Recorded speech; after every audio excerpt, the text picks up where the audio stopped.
In a world where not all things can be explained, we turn to those with experience and the knowledge to help us. So join us as we explore the paranormal crossings into the unknown. Hi, welcome to Paranormal Crossings Into the Unknown. I'm your host, Aaron Collins, my co-host, James Mitchell, and today we have an exciting show for you. Not just because these guys are friends of ours, but they're seasoned investigators. They're out of the Northwest, and they've also been part of the Oregon Ghost Conference, as well as attended, and this year is a special year for the Oregon Ghost Conference. In fact, one of them is actually going to assist James and I with leading the investigations for the Oregon Ghost Conference. But James, are you there? I am, sir. All right. So what's been going on with you before we get into who our guests are this year, or this tonight, and all that good stuff? What's going on with you? Anything new and exciting? You mentioned something about a new case. Are you consolidating? Yeah, I went out and bought another case. I'm consolidating from like 4 cases down to, if I do it right, maybe 2 cases for all that equipment I have. Very cool. So when you walk into an investigation like we did a few weeks ago, you're not going to walk in with 16 different cases? Yeah, and 3-4 people helping me carry it in. Exactly. You're the only guy I know that walks around with or travels around with your own porter. Weird. And he's always, and then the guy hands out, holds out his hand for a tip. Wait, that's me. I'm your porter. That's right. You didn't get tipped neither. No, you always just kind of slap my hand, solid, right on. So, well, that's cool. I mean, the more equipment that you gain, the more cases that you need. But that's cool that now, is this one bigger than all the others? Yeah, it's about the size of 2 of the ones I have now. Oh, that's cool. Well, good deal. Well, definitely don't stop buying equipment. So that's number one. So you did the right thing by buying a bigger case. You never go down. Never go down in equipment. No, that's for sure. I've had these stuff this side. I got something that I'm going to try and pick up here in the next month or 2. Very cool. Well, and I keep plugging the Oregon Ghost Conference, and why? Because I'm part of the planning committee and have been for years, and help lead investigations and things like that. And but this year, man, this year is going to be huge. Every year is bigger and bigger and bigger.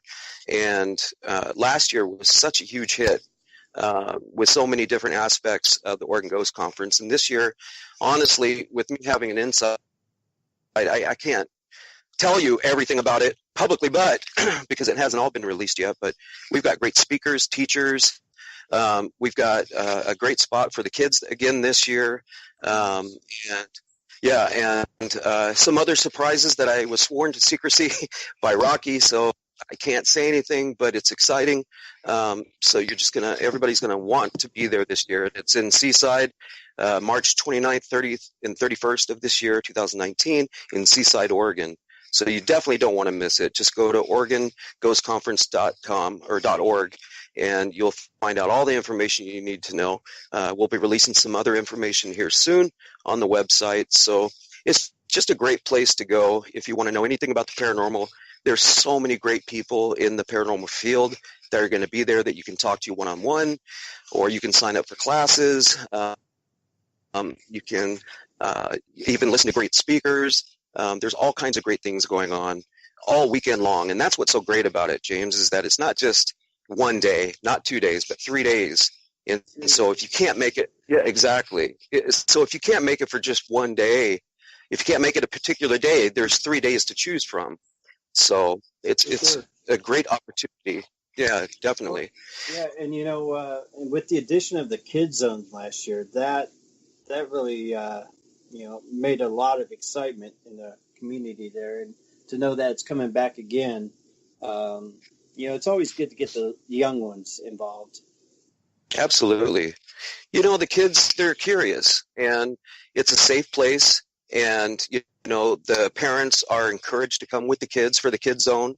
Last year was the first year that we introduced the actual kid zone. Before that, Rocky and I just taught a class for the kids. But we decided to do something bigger and better last year, and that was introduce the Kids Zone, which was a whole area that the kids could come to, where I showed them how to use the paranormal devices, the equipment that we use. And then there was another spot where we had the green screen where the kids could actually stand, which was really cool. Even the parents, I think, liked it a little more than the kids, too. They can stand in front of this green screen, and on the display on the camera, through the camera, we had different backgrounds, one being the Oregon Ghost Conference or a haunted house or whatever. It was just really cool, lots of fun. Another area they got to do crafts having to do with, the ghost stuff, and they just really love that kind of stuff. So anyway, so we're going to end up doing similar things this year. So we know that the kids, it's always a big hit with families and kids, and that's what we wanted for the Oregon Ghost Conference, is to have it family friendly. So, and that's what it's about. It's all about unity. It's about para-unity. It's about families. And that's what we're trying to do. And so far, this is the biggest conference as far as paranormal conference in the Northwest. And we'd like to keep it that way. So it's just a great place to be. So at the rate we're moving, we'll outgrow Seaside. That's the plan. Pretty soon we're going to outgrow Seaside, and then I'm not going to say where else we're looking at, but bigger and better, and as far as size wise, and yeah, it'll come in a few years. So, all right. So, anyways, so I'm really excited to have these two gentlemen on tonight. They're friends of ours, and they're also fellow investigators and seasoned investigators, and I've had the opportunity to work with one of them on an investigation, or actually a couple of investigations. And so I'd like to introduce these two gentlemen, Tim Kelly and Stephen Thomas from Shadow Keepers. Welcome, gentlemen, to the show. We appreciate you being on. Hello. How are you guys doing? Hello. Good. Now so Tim, you are the founder of the Shadow Keepers or the Shadow Keepers? Just Shadow Keepers. Shadow Keepers. And then Stephen, you joined Tim at a later date after he had started Shadow Keepers. Is that correct? Correct. We both started with another team, and then we moved on from there. Gotcha. Okay. And so, Tim, why don't you start off by telling us a little bit about yourself and how you got started in the field in the first place? Okay. Actually, my first group that I was with was one that I helped found, and that was in 2007. And that was the Northern Woods Paranormal Research and Investigations. And that lasted for pretty much until about 2015, right around there. And we did some pretty good investigations. The Thelma Taylor, one in St. John's. We did the Lafayette Schoolhouse in Lafayette, which was that very exclusive one there, still is. Wow. But yeah, and then that Northern Woods went away, and I kind of took a little bit of a break. And then I happened to look on Craigslist looking for any type of paranormal groups, anything, and there just happened to be somebody wanting members to join, and that's actually where I met Stephen. And so that was Stephen probably a year and a half ago, or more than that. And then we moved on from that group and formed the Shadow Keepers, or Shadow Keepers. And I think that's when I met you guys, was when you were at the last group. It was a paranormal pub, actually. Right. I believe. Right Okay. at the White Eagle. Yes. There in Portland. Yes. My wife and I both went, and so that's when I officially met both of you guys, and then it just kind of went from there. So you both moved on from the last group, and you decided to just kind of do something together. Is that correct? Right. That's right. Okay. And then, Stephen, how did you get involved in the paranormal field? Okay, well, I'd always been very interested in paranormal since I was a little kid, and never really had joined another team. Did my own stuff on my own over the years, off and on. Studied the paranormal quite a bit, and then, like Tim has said, I saw that ad in Craigslist, and I joined that team for a while, and then hooked up with Tim. Okay. But it's been going off and on for 40 years. Wow, long time. Right. So with you and Tim now with Shadow Keepers, how often are you going out to investigate? Are these is this something that you do out of curiosity, or is this something that people contact you for to come out and help, or how does it work for you guys? Oh, go ahead, Stephen. No, go ahead, Tim. I interrupted you. What I was going to say is people, we have had a couple people contact us, but we do a lot of what we like to do is actual research on our own. And we're kind of more behind the scenes type. We're not to get out there to, make a huge name for ourselves, anything. We're really trying to do it for ourselves. We're trying to come up even with a new form of equipment that we could use. It's just, we take it very seriously and like to stay out of the drama that comes in the community and stuff like that. So. I can imagine what you're talking about. Yeah. Wow, I think that's great. Yeah, like the tagline, is for Shadow Keepers is research, observe, document. That's what we're about. That's what we're there to do. Nothing more than that, really. The thing that impresses me about you both is that you will never find anything negative about either one of you. If I do any type of search for either one of you, there's nothing, and that says good. A lot about. Yeah. There's a lot about that says a lot about you. And the other thing that impresses me is if you go to your website, and first of all, your website alone is impressive. Thank you. Do you do this yourself, or do you have someone else doing it for you? No, I do it. I actually do all everything that's on the website. The videos, everything, the pictures and stuff. I mean, all that technical stuff. That's the stuff you actually see. That's everything that I've done. Wow, it's impressive. And that's shadowkeepers.org if anybody wants to see it. Yes, thank you. A little plug for our website. I thank Tim for doing that because I'm pretty low tech myself. So where you're low tech and he's high tech, you're also very good at investigating, and I know that firsthand because I've investigated with you, Stephen. So it balances out, Yes, not that Tim's not good at investigating. It's just you guys balance each other out, and I think that's great. Right. And that's what makes a team work. Right. Steven's really good with the equipment. Mm-hmm. Oh yeah. I'm like, I do a lot better after I get all the data and stuff, and I can go onto a computer and do my stuff there. But he knows.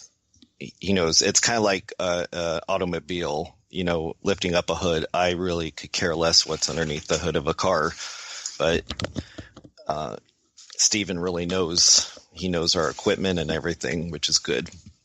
Yeah, definitely. No, that works out great. And as far as the website, the blog and all that, I mean, it's so well done. Thank you. It's just impressive. And so I think for anybody out there that's interested in reading about investigations and your personal you've done just by yourself. It's Tim. It's very interesting to read, and the pictures and the videos and things like that is just impressive. So thank you. Yeah, I like making videos, and I like taking pictures. Anyone who knows me, my phone, instead of being on Facebook all the time, I'm literally taking pictures. I pull off on the side of the road, even on the highways. Just I see a I need to take a picture. No, that's great. Do you have any places? I don't know if you have any questions come up right now, James. No, go ahead. I'm working on one right now, though. Okay. Lately, for some reason, I've really been into researching ghost towns, and I really want to get out there and do some investigations for in some ghost towns. And I find it fascinating. History, number one, if you're a paranormal investigator and you don't like history or you don't care about history, you should not be a paranormal investigator. Correct. Exactly. Because, it all starts with history, number one. And I like your tagline. That is, I think every paranormal investigator should have the same tagline. Not that we should steal it from you, Tim. Yeah. Our motto should be, Yeah. But these ghost towns are rich in history, and I love the whole history of the cowboy days and the Indians and all that stuff. But if you think about all the energy that was put into some of these old mining towns, there's so much hype and so much energy, and some of them didn't last a long time. It was only long enough to pull the gold out of the ground, and then they left. And they're still left with imprint of excitement, violence, death, things like that. And then they left. And I'm really wanting to go to some of these places. Do you guys have places right now that you're really interested in wanting to go to that might be on your list or a bucket list or something for the near future? Yeah, I was going to ask that question. Thanks, Aaron. I do this. You and I have worked for so long together that we feel alike. I think that's the problem. Sorry, I took. James wants to know if on a bucket list of places that you really want to go, and I know you said research, observe, and document. What place would be number one on your list? There you go. Stephen, I'll leave that one first for you. Boy, there is a big bucket list. I would, personally, I would like to get back into the Grand Lodge. Oh, Baker City. Now, no, Forest Grove. Oh, Forest Grove. Oh, sorry. I'm thinking the other one. It's not a ghost town or anything, but we just took a little tour there, and the energy in there alone was pretty crazy. And it's not a ghost town, but boy, if I was able to get back in there as an investigator, that's on the bucket list. What about you, Tim? I really want to find some place that is not on the map, basically, that people really don't know about. That's what I'm searching for. I don't. Thank you. Currently, Stephen and I we've been going investigating this. It's on a farm, and we've gone numerous times, and we're continuing to go back to get as much data as we can. And to me, that's exciting because there's we don't know. There isn't, on the internet saying, "Oh, the ghost of whoever's there," or "This is the story." It's not there to taint our view when we're in there. Right. I think. See, and that's what I'm talking about. That's what excites me, is a place untouched. That's what I want to. That's what I'm talking about. Untouched, in a ghost town or something like that. That's untouched by the public. A place that nobody knows about. A place where my wife has been to a place that very few people know about, and it's not on the internet. she stumbled onto this place many years ago in California, and it's just tucked away, and nobody even knows about it. And I want to go, that type of place where Right. everything is. The tables are still in the saloon. There's still bottles on the bar, things like that. And I mean, that kind of thing. Can you imagine? They don't know the history. They don't know the legend. They don't know any of these things. You just go in blindly. That's what I think is important. Yeah. Because, when it comes to, I've been watching some of these other shows and about ghost towns and things like that. And, they talk about, well, the legend and somebody else said that there's a ghost of a little girl, and somebody else says that I don't want to hear this stuff. Mm-hmm. Right. I want to go into a place and I just want to observe, I want to do a little bit of research on the location itself. I want to document, I want to investigate. I don't going with a clean, clear mind. Right. Exactly. That's exactly it. Because I think if, a lot of times where they, just say the ghost of Martha haunts this building, you go there, and of course, I mean, I've done it. Everybody's you go, okay, hey, Martha, are you here with us? And then sit there and think. I mean, if you step back and you think, okay, who's the first person who said it was Martha, and is Martha really there? Is this a legend that got created out of that? We're all making Martha happen when Martha never was even there. Exactly. Exactly. Same thing with the old pioneer cabins and things like that. If you can imagine, like I was watching this one show and they took the guys to one of Daniel Boone's cabins that's still standing in Kentucky, and they're standing in there just in awe looking at this cabin. Can you imagine the history of that place and what Daniel Boone and his family were thinking? I think they had like 10 kids or something like that in this small cabin. That's a lot of people in a one bedroom or one room cabin, but they made it work, but they're looking around and I was just thinking, if these walls could just talk, the life of these people, real lives lived here, and find places like that, where even if it's dilapidated and barely standing, just to go into a place and not know any history of it and just do an investigation, who's here, and that kind of stuff excites me, not that I'm tired of doing investigations of places like, the Klondike or, places like that. That excites me. Don't get me wrong, but I just, places untouched. That's what I'm talking about. So I could talk about this all day long. So anyway. Yeah. Another thing that we, Steve and I like to do is we don't just focus on paranormal investigations. Like one thing that we're actually focusing on now as well is remote viewing. Mm-hmm. And we like to study it and see what we can do with it and how we can use that towards our investigations. Explain that a little bit. And also automatic writing. You want to go ahead, Stephen? But talk about the remote viewing first. What do you mean by that? Well, that's something kind of new. I have been playing with it a little, and with this farmhouse out in North Plains that he was just talking about, I had had this vision.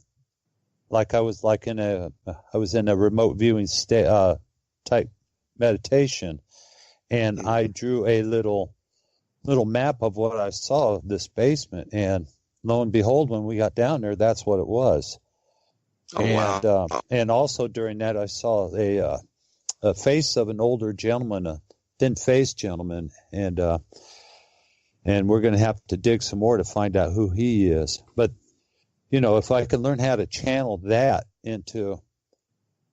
squeeze it down into a straight line, I think we can use that in our investigations also. Mm-hmm. So you had a vision of this place before you even went out there? Is that what you're saying? We had been at the other house on the property. Uh-huh. And then we found out later that this other house has a basement. Okay. And Gotcha. Yes, I had actually gone into the basement before Steven had, and that is why I was so excited to see, because he had told me that he, drew it and everything, what it looked like. Mhm. And I mean, it was great because I like to see what he, him walking in and what he feels and sees. And it was great. I mean, he even drew where part of a room, right?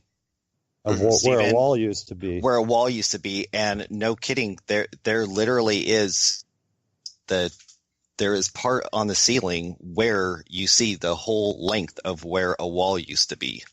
Wow. It was pretty crazy. Wow. Yeah, this is his second. Is this your second or third time where he's kind of remote viewed a little bit?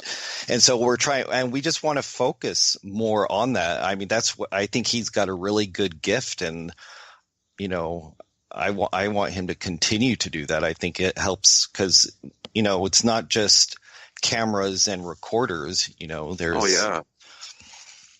that's like why we say, have psychics and mediums. Yeah, like they say, your number one piece of equipment is you. Exactly. Right. Wow, that's incredible. And how long have you been doing that type of thing? Have you always had visions and things like that before, Stephen? Oh, since I was a little kid. Wow. And so is this the first time you've really kind of honed in on that and tuned into it? I have been trying to do it now since the first team with Tim, trying to ramp it up. Well, I agree with Tim. You need to definitely keep doing that. I mean, it sounds like you've really honed in on something great, a great gift. Right. This last year, it's ramped up a lot. Wow. It's ramped up a lot. I had one while we were doing a Ouija board in Seaside last year. And oh, wow. I had slipped in that type of a trance while we were doing the Ouija board. And the name Nova Scotia came up for no reason. It is weird because I videotape, of course I was videotaping us, and he did out of nowhere, Nova Scotia pops up, and what?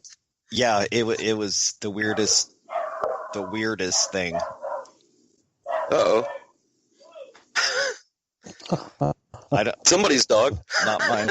That will be happening in my house soon. And it's barking in agreement. Yeah. It's been driving us crazy since the last Ghost Conference. What is this Nova Scotia? It turns out Tim has a Nova Scotia connection. Really? My dad was Canadian, and from the families from Nova Scotia and Prince Edward Island. Really? Mm-hmm. Wow, that's incredible. So tell me about the automatic writing. I know that you've been doing a lot of that that I've seen on the website.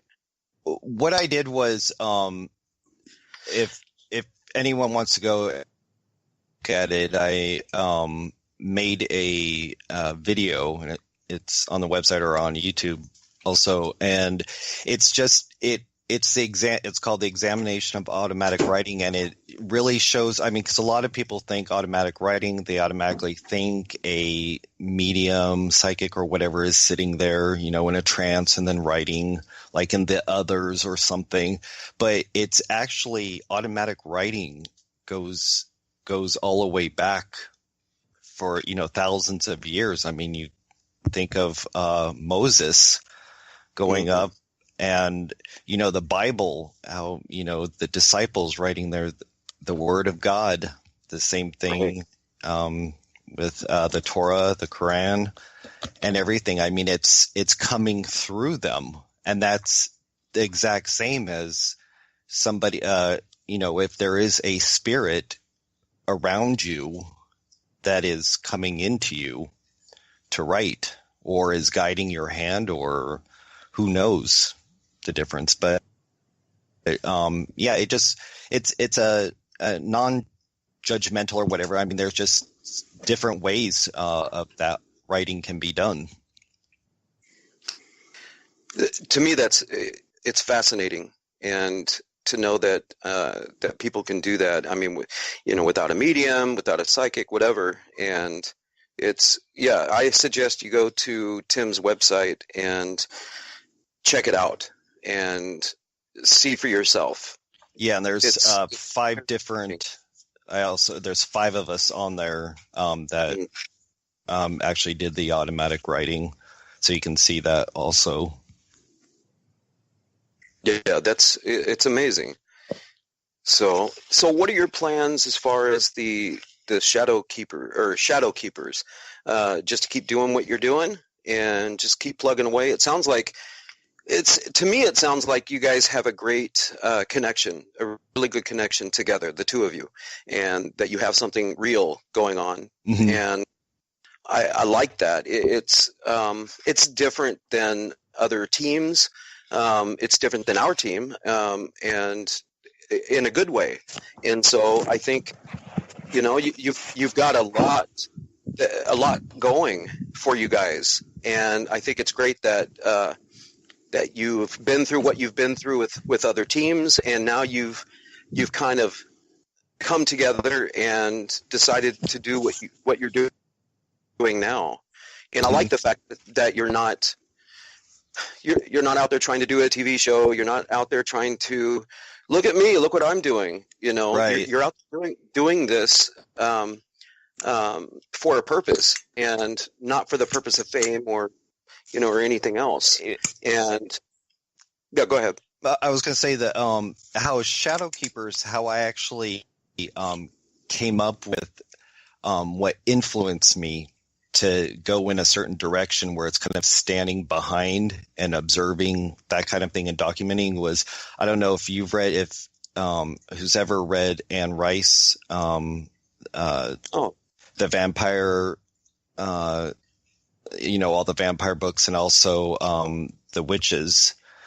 In it, there is the Talamasca, and that's the Talamasca is involved in all these groups, but they are actually a group of people who actually all they do is they keep records of all the vampires, the witches, all these different things, and they're in the background, but they're keeping record. And I've always loved that, and that's kind of what I modeled Shadow Keepers over. We're kind of just staying in the back and examining things, reporting on things, and not throwing in my opinion, or Steven's opinion, just doing our thing, letting people judge for themselves or whatever, but it's just giving the information we can. Have you and I go ahead. When you've got a very small group like that, nobody's the boss. There's no leader. As a matter of fact, if we're using a shadow box, I'll even ask Tim before I make a change on the sweep. What does he think? And we bounce back and forth on that too. Right. Wow, that's great. Yeah. And I'll hear, like, when I'm going over data and stuff, listening, sometimes, like any investigator, we get excited. Yes, we've got it. Listen to this. And, I'll, send it over to Steven and stuff. And he's like, no, Tim, it doesn't say that. I know that. I mean, too well. It bursts my bubble, but, but I mean, it's good, right? Doing it against each other, that's what. Yeah, someplace to bounce it off.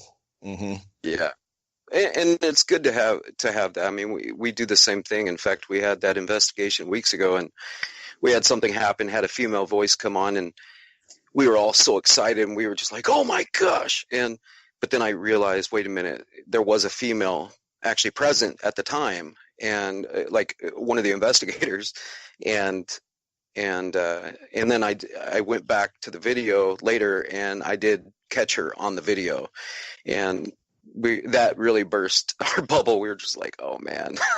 Oh, wow. So yeah, but it's nice to be able to bounce things off of each other, and you know, and because if I catch something, or if James catches something, and well, look at this, or listen to this, or you know, whatever, it's nice to have that camaraderie, you know, and Oh yeah. that partnership, you know, if you will. And so I think that's great. I mean, we all have to have that, you know, in order for a team to work. And so I think that works out. That works out wonderfully. So that's the way it should be. It should be example for all teams, you know. There's so much drama with other teams that I've seen. And then they display it on Facebook, which is absolutely ridiculous. Don't even get me started on that. Gosh. Like, really? This is where you want to air your dirty laundry? Seriously? So it's ridiculous. So I try to stay out of that stuff. Yeah. I had a couple of people try to call me out on Facebook before, and I just ignore it. And I went to them specifically on Messenger and, you know, talked to them on Messenger where nobody else could see it. And that's how I prefer to do it, or call me or something. But don't do this on open Facebook. Are you kidding me? You know? Well, I think one thing that's and Steve knows this, I've told him a bunch of times, is with the paranormal. The paranormal is parallel to politics and religion, because everybody has their viewpoint in the paranormal. You know, they believe this way. They believe that. I mean, you know, you have your people who if you touch a Ouija board, you're going to hell. And stuff, and you can tell them a million times this was made in a toy store, you know, and you know, but it doesn't. I mean, you know, when people get fixated, and I mean, I've been guilty of it over the years, you know. Same with politics, with everything. Now I'm just like, you know what? None of us are right now because we don't have that definitive proof. But you know what? The ingredients. Bring it in from everybody, you know, bring all the ingredients, because we're going to learn. It's just, you got to sit back, you know, nobody just, you know, I admit I'm not 100% correct. I want to learn. I mean, I want to learn from everybody, from psychics, mediums, from anybody who can give, you know, and I think that's what we all need, and just no judgment, you know. I mean, that's why I mean, like politics and religion, you know, you're one side or you're the other. And I think with the paranormal, we can't be. Exactly. Well, we're going to take a quick break for a commercial. And when we come back, I want to get into some of the equipment that you guys use. And that's probably a question for Steven, which is the equipment master. So we'll be back after this short break. Welcome back to Paranormal Crossings Into the Unknown. We are talking to Stephen Thomas and Tim Kelly from Shadow Keepers. And so we wanted to, just before commercial break, I had mentioned that we want to talk a little bit about the equipment that you guys use. And Stephen, why don't you kind of lead us into that, some of the equipment that you guys use, and what is your favorite piece of equipment, other than yourself as a tool? What is your favorite scientific equipment that you like to use? But what do you guys use? Okay, our stuff is still pretty basic. We use 2 camcorders. Mine is a very basic one.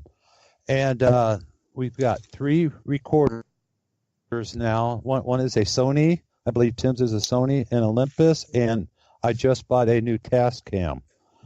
Nice. Now, these are the digital audio recorders? Right. Okay. And right now, that is it. Well, I've been experimenting with building my own spirit box using the SP7. Nice. And that's still we have in the K2 meter. And a K2 meter, right? Okay.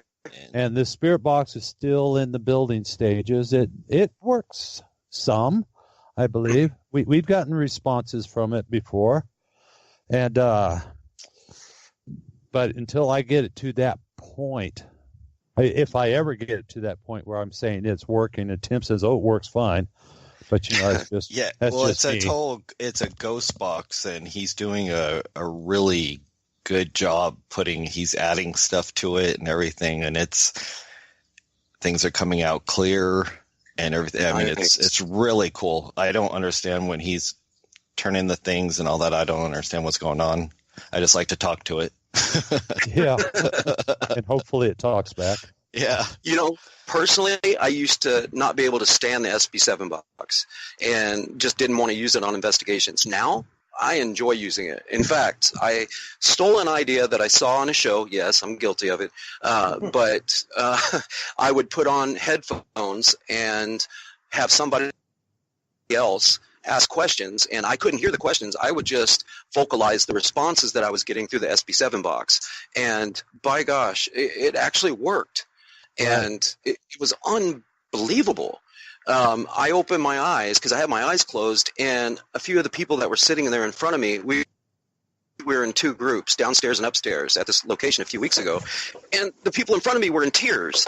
And I thought, oh my God, what happened? What did I do?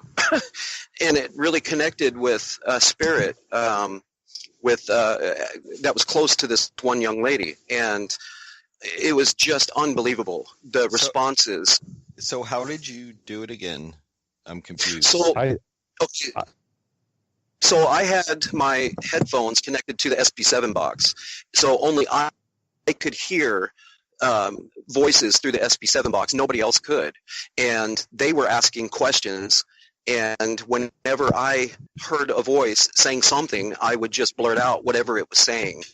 And it turns out that it was responding to the questions that they were asking. So they were making a connection. I was just blurting out whatever was being said over the SB7 box, not knowing that it was actually, the spirit was actually responding to their questions. Oh, wow. And it was seriously unbelievable.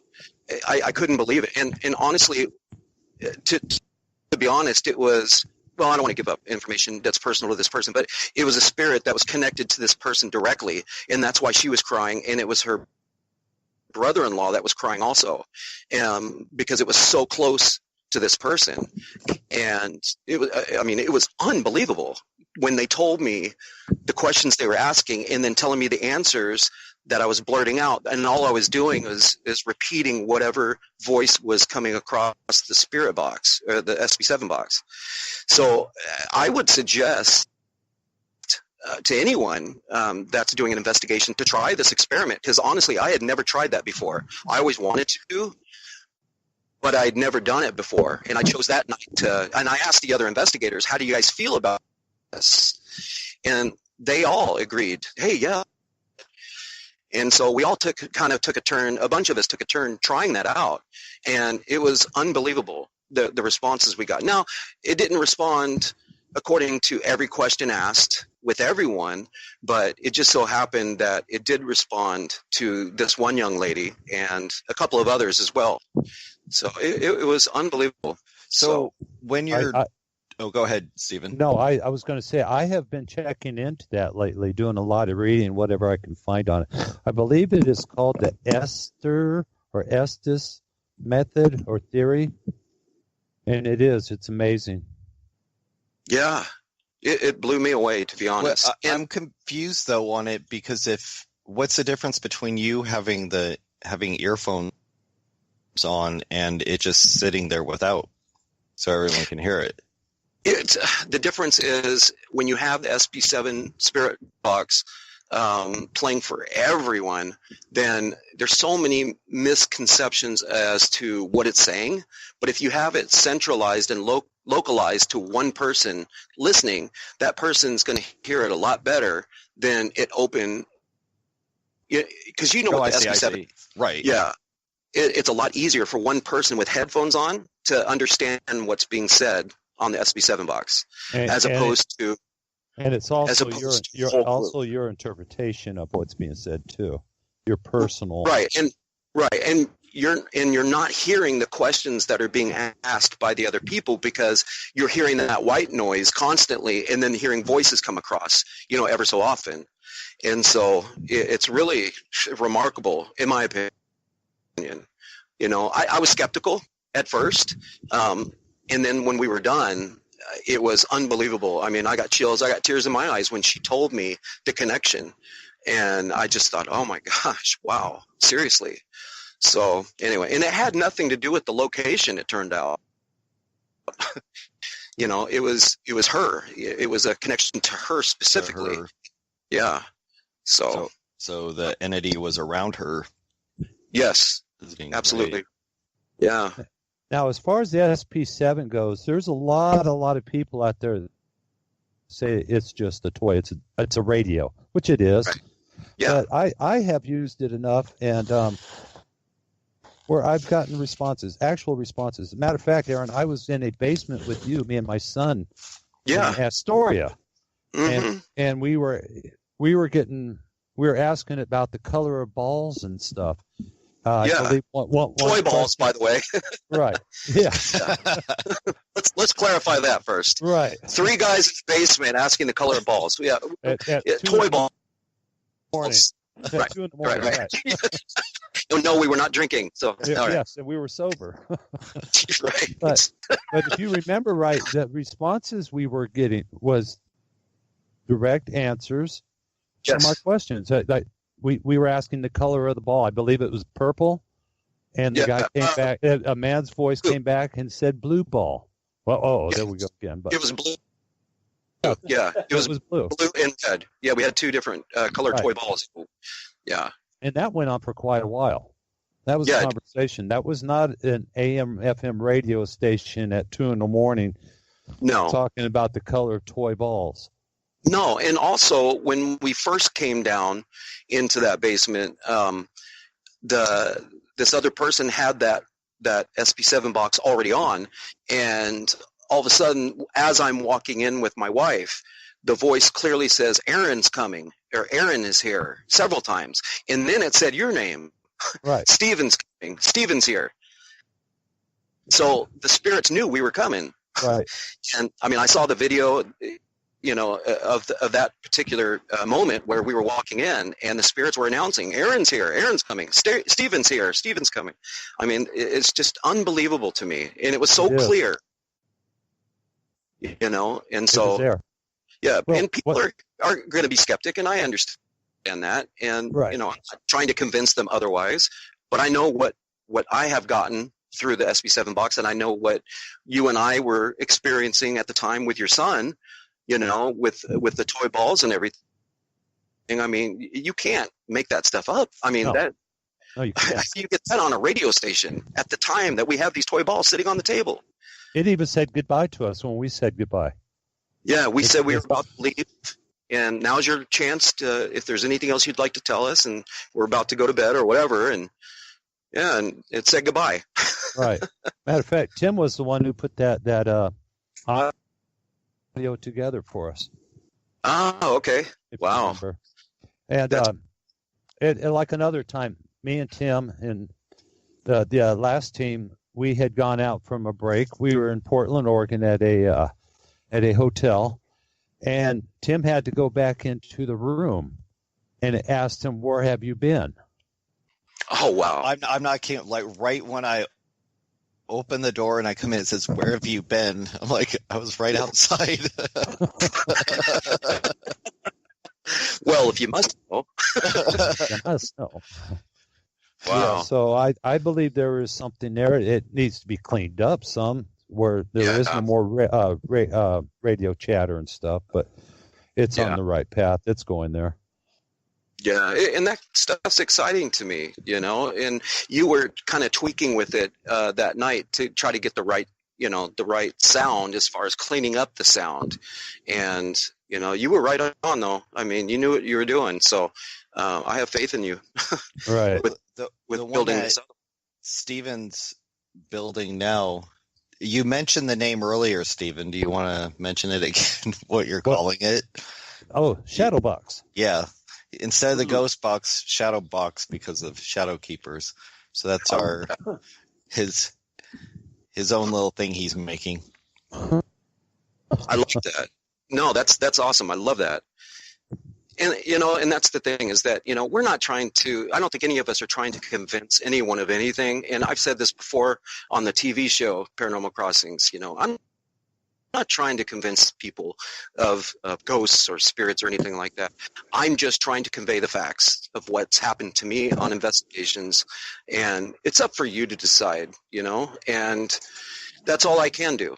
I'm not going to debate. I'm not going to argue with anybody over anything. These are the things that have happened to me, and that's it. And Right. if you want to believe it, that's fine. If you don't, that's fine. It's okay, But these are the things that have happened, and now I have Stephen, who is verifying things that have happened, to both of us on an investigation. James and I have had things that have happened to us on an investigation, and so, it's for other people to take it or leave it. It doesn't matter to me. It's the reason for doing these podcasts is just to make the public aware, and with people being more aware with other people such as yourself, Stephen and Tim, there's got to be some credibility to it, right? Am I right? Mm-hmm. There has to be. There has to be. Yeah. When you're sitting there and it's calling your name. Mm. I mean, I've had my first and last name come across. Yeah. How does the radio station know that? Right. Right before he plays the song Free Bird or something. Come on. Oh my gosh. Were you part of Leonard Skinner at one time? I don't know. Pardon me? Were you part of Leonard Skinner we didn't know about or something, Steve? No. Okay. Well, that verifies that then. Yeah, it used to be chilling to me to have my name being called.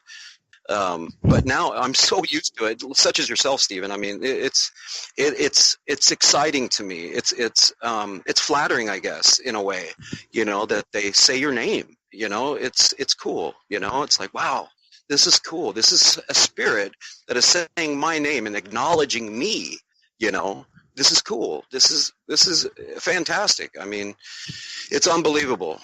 I still get a kick out of it, after all this time. So, yeah, it is. It's fascinating. So, right. So now, as far as Shadow Keepers, tell us again the website and some of the other places that we can find you guys. Shadowkeepers.org is our website. We are on Instagram, Twitter, Facebook, YouTube. And you can find all the links on the website there. They're right at the top. Awesome. And Shadowkeepers.org. Correct. Perfect. Awesome. So if anybody has any questions or comments or anything else, they can get a hold of you through that website. Yes. Definitely. Okay, perfect. All right. Is there anything else that either one of you would like to say before we head out? Well, we'll see you. Who's ever going to the Oregon Ghost Conference? Steve and I will be there, so we'll see you there.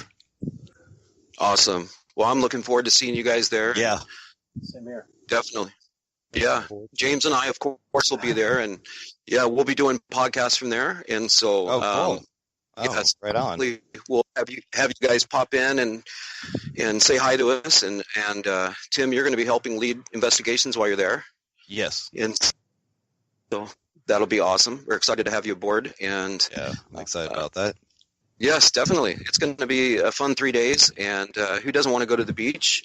Seaside, Oregon is such a beautiful town and rich in history and just lots of fun. So looking forward to seeing everyone that goes. So inviting everyone to come for the 3-day weekend. And if you can't make it, well, there's always next year.